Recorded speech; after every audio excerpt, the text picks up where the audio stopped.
आज हम लोग बात करेंगे बेटा बहमनी साम्राज्य की, बहमनी किंगडम की। बहमनी किंगडम की अगर बात करेंगे तो 14वीं शताब्दी में एक और विजयनगर के पैरेलल में किंगडम आई जिसको बहमनी किंगडम बोलते हैं। अच्छा, पहला प्रश्न हमारा ये आता है कि दक्कन में मतलब दक्षिण भारत में मुस्लिमों के फैलाने का योगदान, मतलब सबसे पहले अगर आप दक्षिण भारत में जाएंगे तो वहां आपको मुसलमान नहीं दिखते। अगर आप कभी ध्यान दें तो वहां आपको कोई भी मुस्लिम नहीं दिखता था। मुस्लिम दिखा जब इन्होंने दौलताबाद को अपनी राजधानी परिवर्तित किया पहली बार मोहम्मद बिन तुगलक ने। मोहम्मद बिन तुगलक थोड़े दूरंदेशी थे, मतलब बहुत ज्यादा दूरदर्शी थे।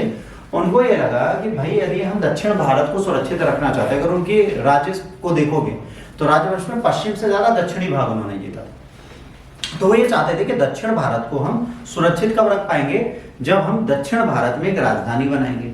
तो उन्होंने कहा चलो एक काम करते हैं, दौलताबाद एक राजधानी बना देते हैं। तो उन्होंने ठीक है सर बना दीजिए, हम गुजरात के नीचे गए, हमने एक राजधानी शिफ्ट की जिसका नाम रखा दौलताबाद। दिल्ली से हमने सबको वहां शिफ्ट किया तो वहां पे मुस्लिम कम्युनिटी भी गई। 1.5 साल के आसपास में वहां रहे। उसके बाद उन्हें लगा कि अगर मैं यहाँ रहता हूँ दक्षिण भारत में तो मेरा मध्य भारत से संपर्क टूट रहा है और पश्चिमी भाग मेरा अस्थिर हो रहा है। दिल्ली पहले से सेटल था, तो पुनः दिल्ली जाते हैं। पर जब वो दिल्ली जाते हैं, जो मुस्लिम कम्युनिटी इनके साथ आती है, जो व्यापार करती है, नगर में बसती है, नए शहर बनाती है, व्यापार वाणिज्य बनाती है, घर बनाती है, वो इनके साथ जाने को तैयार नहीं होते। तो एक समृद्ध शहर बनाकर वो यहाँ से चले जाते हैं और यहीं से दक्षिण भारत में मुस्लिम का आवागमन प्रारंभ हो जाता है। अभी तक मुस्लिम्स नहीं थे, अब दक्षिण भारत में मुस्लिम्स हैं क्योंकि वहां पे अमीर भी हैं, वहां पर लोग भी हैं। अब लोग भी आ गए, जनसंख्या भी आ गई, तो अब मुस्लिमों का आवागमन कायदे से देखा जाए मोहम्मद बिन तुगलक के टाइम पे दिल्ली सल्तनत में आया, अन्यथा वहां पे मुसलमान थे।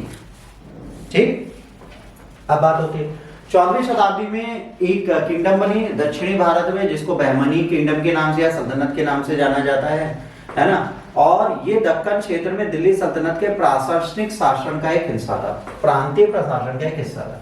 यहाँ के जो शासक थे वो क्या थे, प्रोविंशियल रूलिंग कर रहे थे, मतलब दिल्ली सल्तनत के शासकों के अंतर्गत शासन की प्रणाली थी वह कर रहे थे। ठीक है, ये किसके टाइम पर हुआ, मोहम्मद बिन तुगलक के टाइम पर। ठीक है, आमिर ए सदा आल्सो नोन एज सादा अमीर, administration head of 100 village, was appointed to establish a stable administration in Deccan. Deccan में अमारीन ए सदा मतलब 100 गांवों का प्रशासनिक प्रमुख नियुक्त किया गया ताकि दक्षिण भारत में स्थायित्व ला पाए और वहां पे प्रशासन को स्थायित्व देकर उसको पूरी तरीके से चला पाए। अच्छा, बहमनी साम्राज्य इकलौता ऐसा साम्राज्य है जिसने विजयनगर से लोहा लिया। ठीक, 1337 में दक्कन और दिल्ली के सुल्तानों के बीच में अधिकारियों को लेकर संघर्ष होने लगा, जिसके परिणाम स्वरूप वहां पर एक स्वतंत्र राज्य की स्थापना हुई जिसे आंध्र प्रदेश में हुई थी और उसकी राजधानी थी गुलबर्गा।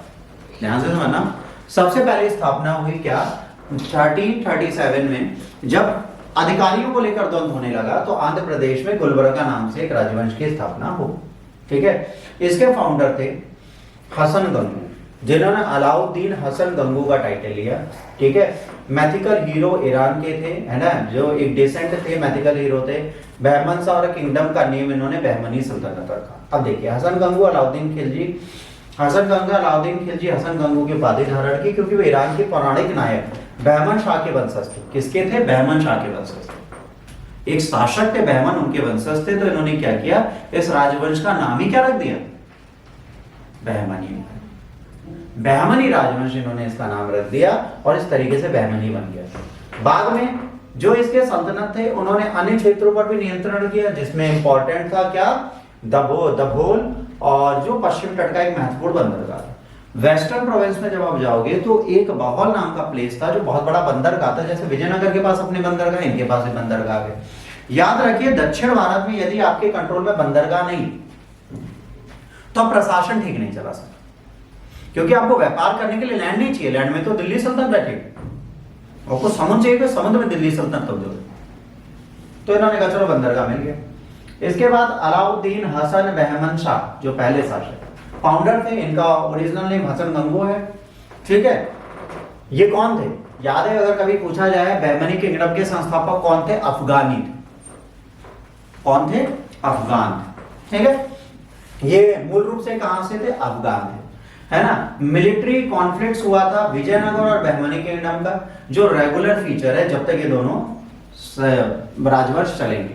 विजयनगर और बहमनी आपस में लगातार लड़ेंगे, क्योंकि जब तक ये दोनों रहेंगे तब तक सिर्फ एक ही काम करेंगे, चलो लड़ो। ठीक है, ये दो ऐसे बच्चे हैं जो आपस में लड़ाई करते रहते हैं। इसके बाद बहमनी साम्राज्य का वारंगल राज्य से भी संघर्ष हुआ। हसन गंगू ने क्या किया, हसन गंगू ने अपना पहला कैंपेन जो किया था, जो पहला अभियान किया था, वो वारंगल के खिलाफ किया था 1350। और इसके शासक जो थे, ठीक है, जिनका नाम था कप्पाया नायक, ठीक है, इनको पकड़ा था और कोलास का किला जो था उनसे ले लिया था। क्या किया था, कोलास का किला इनसे छीन लिया था। किससे, वारंगल से। और वहां का राजा था कप्पाया नायक। कौन था वहां का राजा, कप्पाया नायक। ठीक है, वहां के शासक का नाम है कप्पाया नायक। इससे इन्होंने छीन लिया था। बहमनी साम्राज्य में वारंगल राज्य का साथ संघर्ष हुआ हो गया। उनके शासन काल के अंत में राज्य वेनगंगा नदी से कृष्णा तक और पूर्व में पश्चिम के भोंगर से दौलताबाद तक फैला हुआ था। सोचिए, दौलताबाद जो कभी राजधानी हुआ करती थी अलाउद्दीन खिलजी की, वहां तक कौन बैठ गया, बहमनी किंगडम। इसका मतलब क्या हुआ, गुजरात के बॉर्डर तो कौन बैठा है, बहमनी आ गए। तो दिल्ली सल्तनत अब छोटी होनी प्रारंभ हो गई। इसके बाद आते हैं मोहम्मद शाह प्रथम। मोहम्मद शाह प्रथम जो थे दूसरे सुल्तान है किसके, बहमनी किंगडम के। ठीक है, इन्होंने अपने पिता अलाउद्दीन बहमद शाह की जगह उत्तराधिकारी बने और ये बहुत अच्छे थे, बहुत सारी युद्धों में जीत हासिल करते रहते थे, तो ये एक अच्छे योद्धा माने जाते हैं। और देखिए, शासक का मतलब ये योद्धा है ना। उन्होंने एडमिनिस्ट्रेटिव सिस्टम है ना established, not only lasted for the long time under the Bahmani kingdom, impacted the administrative system of the kingdom that sprang from the ruins of Bahmani empire। अब इन्होंने ये कहा कि इनके द्वारा स्थापित प्रशासनिक व्यवस्था न केवल बहमनी साम्राज्य के अंतर्गत लंबे समय तक चली, बल्कि इसने बहमनी साम्राज्य के खंडरों से उभरे राज्यों की प्रशासनिक प्रणालियों को भी प्रभावित किया। इन्होंने ये कहा कि भैया जो भी ये बनाया था इन्होंने प्रशासन, ये बहुत इंपॉर्टेंट है। इनका प्रशासन इनके अंत तक लगातार चलता गया और ये प्रॉपर मैनर में इन्होंने इस चीज को किया था। इनका शासनकाल शांतिपूर्ण था। अपने दरबार में अधिकतर इन्होंने सांस्कृतिक और शैक्षिक केंद्र के रूप में स्थापित करने में बिताया। इन्होंने क्या किया, अपने कोर्ट को कल्चरल और एजुकेशनल सेंटर की तरह डेवलप करने की कोशिश की, बाकी कहीं से बहुत ज्यादा द्वंद नहीं किए। इसके बाद आते हैं तजाउद्दीन फिरोज शाह। ये सेंचुरी 397 से 1422 तक बैठते हैं। ये बहमनी किंगडम के बहुत रिमार्केबल फिगर है। वेल एक्विंटेड थे रिलीजियस साइंसेस से, ठीक है, जैसे कमेंट्रीज इन्होंने कुरान पे लिखी है, ठीक है। फाउंड थे नेचुरल साइंसेस के, जैसे बॉटनी, ज्योमेट्री, लॉजिकल, गुड कैलीग्राफिस्ट थे, पोएट थे एंड कंपोजर थे, कई सारी वर्सेस लिखी, ठीक है। एक फरिश्ता थे, उन्होंने कहा था वेल वर्स्ड, कई लैंग्वेज में ही लिखते थे, Persian, Arabic, Turkish, Telugu, Marathi and Kannada में ही लिख सकते थे। अब हिंदी में बात करते हैं। बहमनी साम्राज्य के सबसे उल्लेखनीय व्यक्ति थे धार्मिक विज्ञान, कुरान, न्यायशास्त्र आदि को इन्होंने अच्छे से पढ़ा। वनस्पति शास्त्र, विज्ञान, ज्यामिति, तर्कशास्त्र जैसे प्राकृतिक विज्ञान पढ़े। सुलेखक कवि थे, तत्कालिक छंद लिखते थे। फरिश्ता के अनुसार वो कई भाषाओं के, ठीक है, केपेबल थे बोलने और लिखने में, जिसमें फारसी, अरबी, तुर्की, तेलुगु, मराठी, कन्नड़ आती है। इनके बारे में पूछा जाए तो प्लीज याद रखना, ये इंपॉर्टेंट शासक होते हैं इस राजवंश।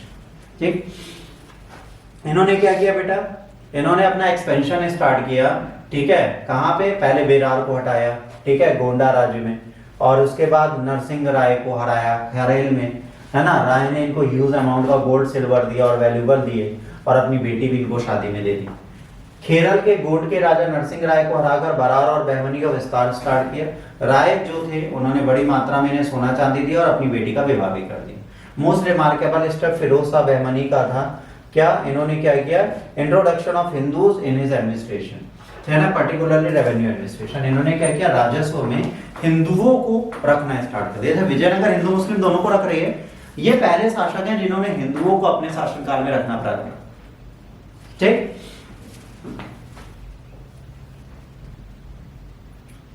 He encouraged the study of astronomy, also built observatory near Daulatabad. इन्होंने खगोल विज्ञान पर ध्यान दिया और दौलताबाद के पास एक वेधशाला भी बनवाई। He gave much importance to the principal ports of the kingdom, Chola and Dabhol, which brought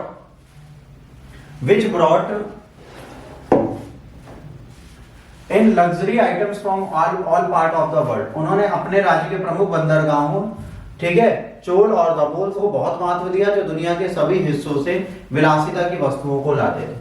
इन्होंने क्या किया, जो विलासिता की वस्तुएं आती थी उन वाले क्षेत्रों पे पूरी तरीके से ध्यान दिया और इन सबको बहुत ज्यादा डेवलप किया, क्योंकि यहां से इनका व्यापार चलता था। विजयनगर के खिलाफ 1398 में और 1498 में, ठीक है, ये विजय हुए, पर 1420 में ये बुरी तरह हार गए। ठीक है, ये विजयनगर भी पड़ा था, अपनी बेटी की शादी करनी पड़ी थी। ठीक है, विजयनगर के खिलाफ ये 1398 और 1408 में विजयी हुए, परंतु 1420 में बुरी तरह देवराय प्रथम से हारे। ठीक, तो एक युद्ध इनका है जिसमें हारे हैं, वो है देवराय प्रथम से, और उससे पहले 2 बार जीते भी। ठीक, इसके बाद आते हैं अहमद शाह वाली। The defeat of Firoz Shah Bahmani, है ना, in 1420 weakened the position and he was compelled to abdicate favor of his brother Ahmad Shah, who is called as the Saint Wali on account of his association with the famous Sufi saint Gesu Daraj। अब जब ये हारे तो फिरोज शाह जी जब बहमनी हारा तो उसने अपनी स्थिति कमजोर हो गई, उसने अपने भाई अहमद शाह के पद में अपनी कुर्सी छोड़ दी, और इनको क्या बोला जाता है, इनको बोला जाता है वाली, क्योंकि ये प्रसिद्ध संत थे, सूफी गेसु दराज के संबंध में थे, इसीलिए इनको भी संत या वाली बोला जाता है। तो धार्मिक रूप से थोड़े मजबूत माने जाएंगे। इन्होंने स्ट्रगल स्टार्ट किया for the domination in the eastern seaboard in the South India. In the previous battle, the ruler Warangal has sided with Vijayanagar in order to avenge the defeat. Ahmad Shah invaded Warangal, defeated and killed its ruler and annexed most of his territory. अब क्या हुआ था, वारंगल ने साथ दिया था विजयनगर का, तो इन्होंने बैठते क्या किया, वारंगल को खत्म ही कर दिया पूरी तरीके से। इन्होंने कहा भाई अब हमारे वारंगल को खत्म कर दिया और उसके सारे क्षेत्रों पर क्या कर दिया, अपना कब्जा कर लिया। अब जो नए क्षेत्र पर कब्जा करने के लिए नई राजधानी गुलबर्गा से बीदर स्थानांतरित कर दी। अब ध्यान रखना, अभी तक राजधानी क्या थी, गुलबर्ग, अब ये शासक क्या करेगा, राजधानी को बदल के बीदर कर देगा। तो आपसे पूछा गया गुलबर्ग से बीदर राजधानी कौन से शासक ने की, ऐसे प्रश्न पूछते हैं। जब आप बहमनी और विजयनगर पढ़ते हो तो क्वेश्चन बहुत इलॉजिकल पूछते हैं पर यूनिक होते हैं। अब ये पूछेंगे राजधानी किसने बनी, ठीक है, तो इन्होंने कहा कि बीदर से गुलबर्गा से बीदर राजधानी कर दी। अब इनको मालवा, गोंडवाना और कोंकण इनको दिखने लगा, जिसको ये जीतना चाहते थे। इसके बाद है Humayun Shah. Humayun Shah appointed Mahmud Gawan as a minister. Humayun Shah ने क्या किया, महमूद गवान को मंत्री की तरह इंट्रोड्यूस किया और इन्होंने बहुत सारे रिफॉर्म्स किए। ठीक है, after Humayun's death Gawan became the regent of his minor son prince Nizam Shah. अब यहाँ पर क्या है, हुमायूं ने महमूद शाह गवान को मंत्री नियुक्त किया, जिसने कई सुधार किए। हुमायूं की मृत्यु के बाद गवान उसके नाबालिग बेटे राजकुमार निजाम शाह का शासक बन गया और राज्य पर शासन किया।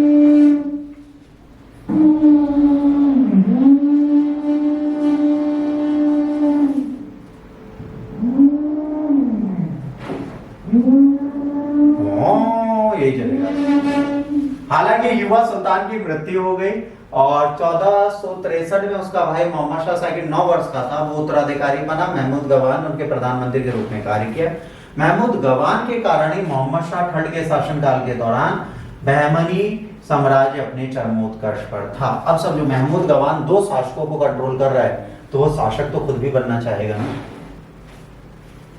एक प्रॉब्लम है हमारे मध्यकालीन भारत में, जब आपको सत्ता की लत लग जाए तो हम सत्ता छोड़ना नहीं चाहते। जैसे आज उवेशी साहब से बोलो कि आप छोड़ दो, किसी को ले आओ, वो नहीं कहेंगे, क्योंकि उन्हें सत्ता की लत लगी। अब मोदी से कह दो कि 5 साल और मत बैठो, बैठेगा, क्योंकि पता है कोई और है नहीं, उसको भी सत्ता की लत है। उसकी मजबूरी है, नहीं लत है, मजबूरी किसी की। हमको बैठाते प्रधानमंत्री बना के, बुरा थोड़ी ना। महमूद गवान the Bahmani kingdom reached its height of the power and territorial limits during the prime ministership of Mahmud Gawan. He was a Persian trader. अब ये कहां से आया था, पर्शिया से। ध्यान रखना, अभी तक ये शासक अफगानी थे, अब कौन सा आ गया, कहां से आ गया, पर्शिया। क्या होता है, ठीक है, ये फारसी व्यापारी था। हुमायूं शाह द्वारा मालिक और तुज्जर व्यापारियों के प्रमुख की उपाधि दी गई। बाद में क्षमताओं के कारण उन्हें प्रधानमंत्री बनाया गया और उन्हें ख्वाजू ए जहान की उपाधि दी। 2 उपाधि याद रखने की, बहुत गंदी गंदी है पर अच्छी। ठीक है, अब इन्होंने क्या किया, इन्होंने बहमनी किंगडम को बहुत ऊपर तक ले गए उस अभिलेखा के बहमानी साम्राज्य का विस्तार किया। उसने कांची तक विजयनगर क्षेत्र पर विजय प्राप्त की। महमूद गवर्न का प्रमुख सैन्य योगदान दाभोल और गोवा सहित पश्चिमी तटों क्षेत्रों पर कब्जा करना था। दाभोल और गोवा पर नियंत्रण से ईरान, इराक आदि के साथ बहमनी के विदेशी व्यापार में और विस्तार हुआ। अब भाई व्यापारी था, जब ये क्या करेगा, गोवा और दाभोल को भी नियंत्रित कर देगा तो ईरान, इराक के साथ बहमनी का व्यापार बढ़ेगा। तो किसके टाइम पर बढ़ रहा है? महमूद गवान के टाइम पे। महमूद गवान स्वयं एक व्यापारी रहे। जब स्वयं एक व्यापारी रहे तो उनको ये पता था हमें क्या करना है, तो उन्होंने उसी चीजों को समझा और उसी चीज को प्रॉपर मैनर में करना स्टार्ट कर दिया। महमूद गवान ने राज्य की उत्तरी सीमाओं को व्यवस्थित करने का प्रयास किया। गुजरात के शासक की सहायता से उसने बरार पर अधिकार करा और मालवा पर महमूद खिलजी को हराया। ठीक है, और बरार पर अधिकार करने के लिए मालवा के महमूद खिलजी को भी इसने हरा दिया। इसने कई सारे इंटरनल एडमिनिस्ट्रेशन किए, कई सारे सुधार किए। ठीक है, 8 प्रांतों उसने राज्य को क्या किया, 8 प्रोविंसेस में बांट दिया और हर एक प्रोविंस में एक तरफदार होता था जो वहां पे शासन करता था। प्रत्येक प्रांत पर एक किला होता था जो तरफदार के नियंत्रण में आता था। प्रांत के शेष किले किलेदारों के पास होते थे और केंद्र सरकार द्वारा नियुक्त किए जाते थे। तो देखो प्रशासन में क्या किया, एक पूरे साम्राज्य को 8 प्रांतों में बांटा। हर एक प्रांत में मृगो किला होगा जहां पर कौन बैठा होगा, तरफदार जो प्रांतों का मुखिया होगा। उसके बाद जो किले होंगे उसमें कौन होगा, किलेदार होगा। और इनके लिए केंद्र सरकार इन सबको नियुक्त करेगी ताकि किले कोई छीन ना ले। उन्होंने कला को भी संरक्षण दिया। राजधानी बीदर में एक शानदार मदरसा या कॉलेज बनवाया। ईरान और इराक से संबंधित उस समय के कुछ प्रसिद्ध विद्वान इस मदरसे में आते थे। ठीक, He was discord among the noble of the Bahmani Sultanate. The nobles were divided into 2 groups: long-established Daikinists and newcomers who were foreign, है ना, अफाकीस। अब इसको हिंदी में भी समझ लो भाई। बहमनी सल्तनत में अमीरों के बीच में लड़ाई थी। 2 समूह थे, एक लंबे समय से जो वहां रह रहे थे दक्षिण में, और एक नए जिसे अफाकी बोला गया। अफाकी होने के कारण उनके लिए दक्कनियों का विश्वास जीतना कठिन था। तो भाई जो बाहर से है उनको तो इतनी जल्दी कोई ट्रस्ट करेगा नहीं। हालांकि उन्होंने सुलह की व्यापक नीति अपनाई लेकिन पार्टी के झगड़े को रोक नहीं सके। अब ये आपस में दोनों लड़ गए। जब दोनों लड़ गए तो फिर वही दिक्कत होगी। जो डेक्कन के लोग थे, जो दक्षिण के थे, उनके खिलाफ साजिश रखी और सुल्तान को उसे मौत की सजा देने के लिए प्रेरित किया। और 1482 में महमूद गवान की उम्र 70 वर्ष से अधिक थी, है ना, और उनको मरवा दिया गया। बाद में सुल्तान को पछतावा हुआ। सुल्तान ने महमूद गवान को मरवा दिया। जब इनको मरवा दिया, क्यों? क्योंकि ये बाहर से आए हुए थे। बाद में जब मरवा दिया, बाद में उन्हें लगा भाई इनको नहीं मरवाना चाहिए, बहुत अच्छा शासक था, तो उनको पछतावा और उन्होंने महमूद गवान को पूरे सम्मान के साथ अपनाया। महमूद गवान के मरने के बाद, ठीक है, अब क्या हुआ, संघर्ष और तीव्र हो गया। विभिन्न गवर्नर स्वतंत्र हो गए। जल्दी बहमनी 5 रियासतों में टूट गया। ध्यान से रखना, अहमदनगर निजाम शाही, बीजापुर आदिल शाही, गोलकुंडा कुतुब शाही, बरार की इमाद शाही और बीदर की बारीक शाही। ये 5 आपसे पूछे जाते कौन कौन से, और ये कब टूटे? ये टूटे महमूद गवान के मरने के बाद। ठीक है, कहां कहां आया? यहाँ पे किंगडम ब्रोक होती है। निजाम शाही, आदिल शाही, कुतुब शाही, ठीक है, इमाद शाही और बलिद शाही। ये 5 आपको रटने पड़ेंगे एज इट इज। ठीक है, और इसमें से अहमदनगर, बीजापुर, गोलकुंडा राज्य जो थे मुगल साम्राज्य में शामिल हुए तथा दक्कन की राजनीति में फिर से अग्रणी भूमिका निभाई। अब बहमनी प्रशासन की बात करेंगे, बहमनी एडमिनिस्ट्रेशन की। बहमनी एडमिनिस्ट्रेशन की बात करेंगे तो एडमिनिस्ट्रेशन वेल ऑर्गेनाइज था। महमूद गवान ने इसको बहुत अच्छे से बताया था। जैसे मैंने आपको बताया 8 प्रांतों में बांटा गया था। प्रांत थे गुलबर्गा, बरार, बीदर, दौलताबाद। प्रत्येक प्रांत में एक तरफदार नियंत्रित होता था और सूबेदार भी कहा जाता था उसे।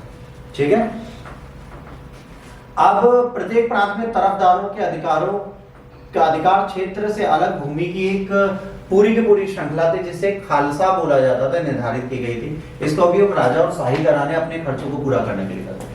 ठीक है, तो एक पूरा जो टेरिटरी वो तो रहेगी, बट हर एक प्रांत में एक ऐसा क्षेत्र होगा जो राजा और शाही घरानों को क्षतिपूर्ति और अपने खर्चों के लिए पैसा दे। ठीक है, और नोबल्स वर पेड इधर इन कैश और द फॉर्म ऑफ जागीर। जितने भी नोबल्स थे उनको क्या किया जाता है, जितने जागीरदार थे तो जागीर दी जाती थी या कैश में भुगतान दिया जाता था। ठीक है, बहमनी ने क्या किया, बहुत सारे अग्नि अस्त्रों का प्रयोग किया। अग्नि अस्त्र मतलब जैसे तोप हो गए, बंदूकें हो गए, उस तरीके के लेटेस्ट वेपन्स इन्होंने यूज किए हैं, है ना। पुर्तगाली और तुर्की विशेषज्ञों को नियुक्त किया था कि आप अच्छे अच्छे वेपन्स बनाइए जो हमारे काम। फायर वेपन्स इन्होंने यूज किया। आप कहोगे सर ये फायर वेपन्स तोप तो नहीं होंगे? तोप थी हमारे यहाँ। जैसे कोई कहता है सर बाबर तोप लाए, नहीं, बाबर हल्की तोप लाए जिन्हें हाथों से खींचा जा सकता है। तोपें हमारे यहाँ थी, बंदूकें हमारे यहाँ थी, पर हमारे यहाँ वो हल्की तोपें नहीं थी जिन्हें तुरंत खींचा जा सके। अच्छा, यहीं पे साइंस टैग आता है। भारत की सबसे हल्की टैंक कौन सी? भारत की सेना के पास सबसे हल्की टैंक कौन सी है? और वो इंडिजीनियस है, इंडिजीनियस डेवलप्ड सबसे हल्की। Pinaka is not a tank.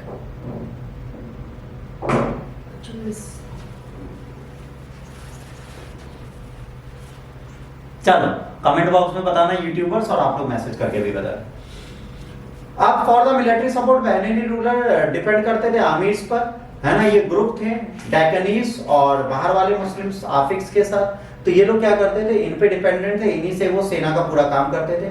सैन्य सहायता के लिए अमीरों पर निर्भर थे, दोनों अलग थे, एक यहाँ के थे एक बाहर के थे।